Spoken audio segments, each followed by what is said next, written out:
Alright, so apparently last time I didn't have a microphone that close. Hey, this is Jess FT flying the new, not the new, but the old school, couple-year-old DJI FPV.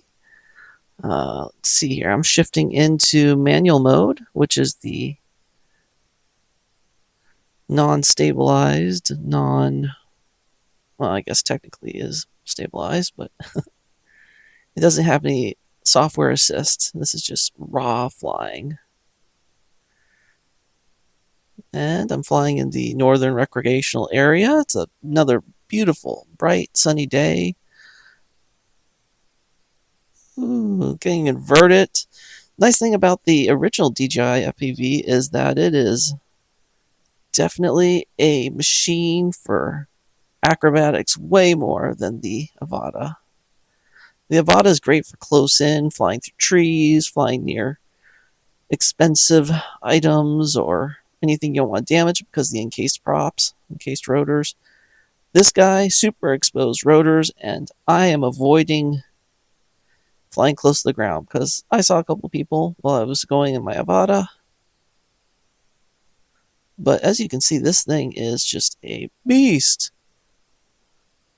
And some more of the northern recreation area. You can see some of the abandoned courtyards. I just can't explain how fast this thing goes. I know that they say the max speed's around 80 miles an hour, but when you're in those goggles, you feel like you're going about 500. It is just next level. If I only had a second set of goggles, I'd have other people watch because you feel like you're in a fighter jet. I don't know anywhere else you can control something and do these kind of maneuvers. At least, not in the real world. Video game, sure. Here we are. Let's see what else is. And we're flying around. As you can see, I'm doing a lot of spins. The Avata suffers from the yaw spin of death, which the new firmware, not so much. But that's not any problem for the original DJI FPV. I guess my biggest complaint for the original FPV that DJI produced was the camera quality. Nowhere near the Avata. I feel like the camera quality in the Avata is superior, but control-wise, you ain't doing this here and doing this in the Avata. Hey, look, I had some visitors. I guess they just moved here and they're watching some FPV action. Again, if I had that second set of goggles, this would have been an awesome flight for them.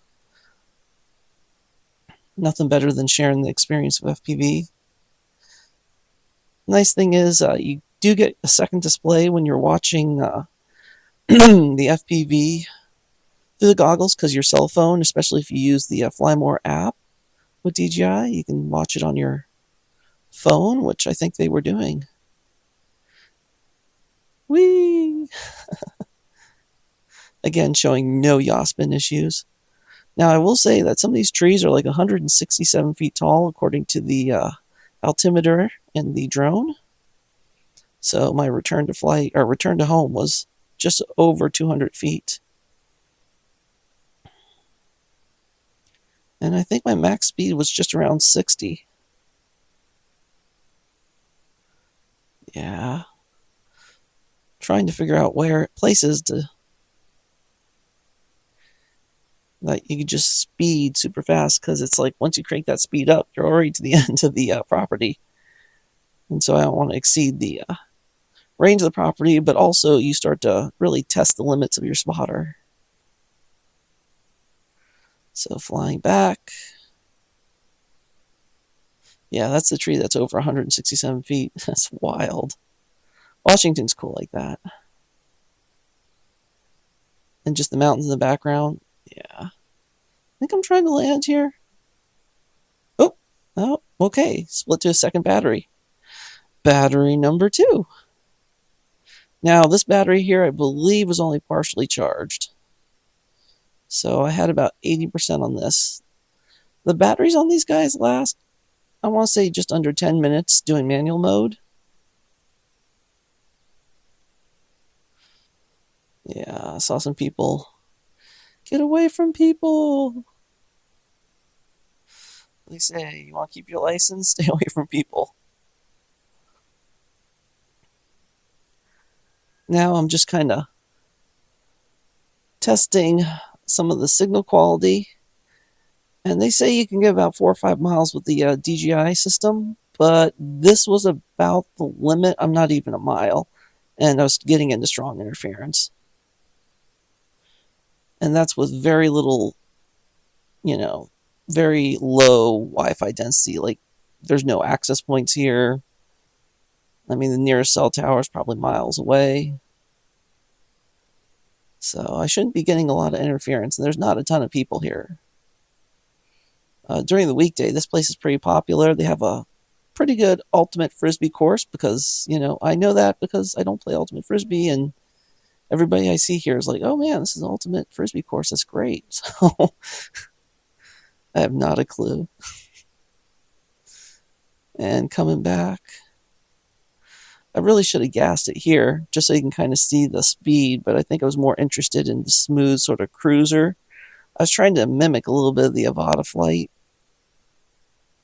to show stability. The Avata, you cannot fly in high wind. All your footage is slanted. I mean, sure, you can clean it up in post, but this guy, on the other hand, it'd fly in 40, 50 mile an hour winds, and it'd be like, hey, breakfast. That's no problem for this drone. Carving around the center here.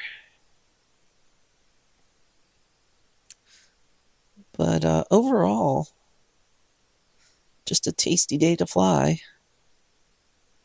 in a wonderful little area. Cool people stopping by to visit you. I totally didn't realize that I was going to have some people show up watching me. I'm kind of a shy FPV flyer.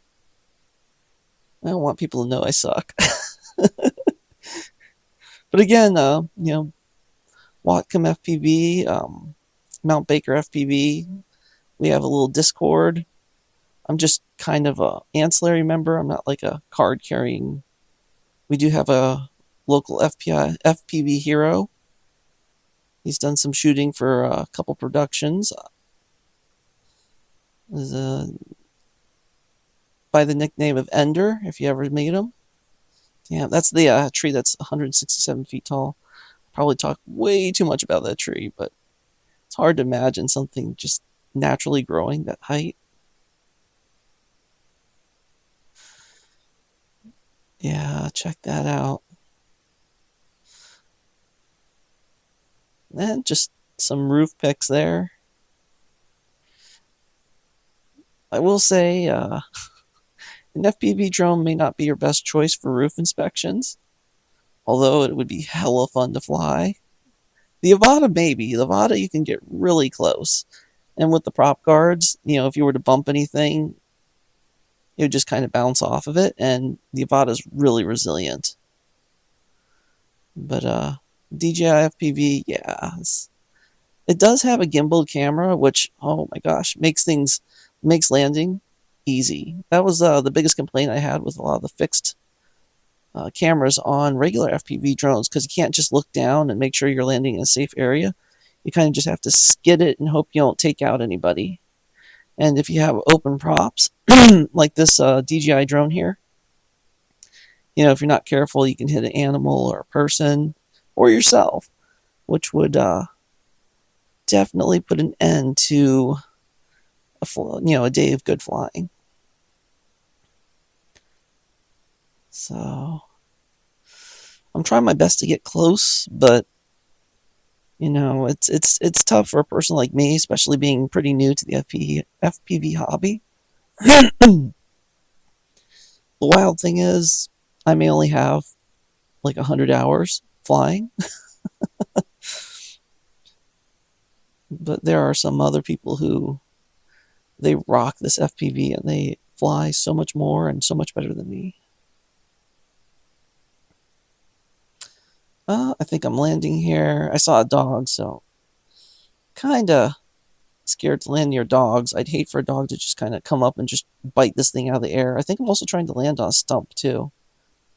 What I did here is I took my goggles off to try to land, but I was struggling to actually land squarely on the log. I'm sure if I would have just tilted the camera down, I would have been fine.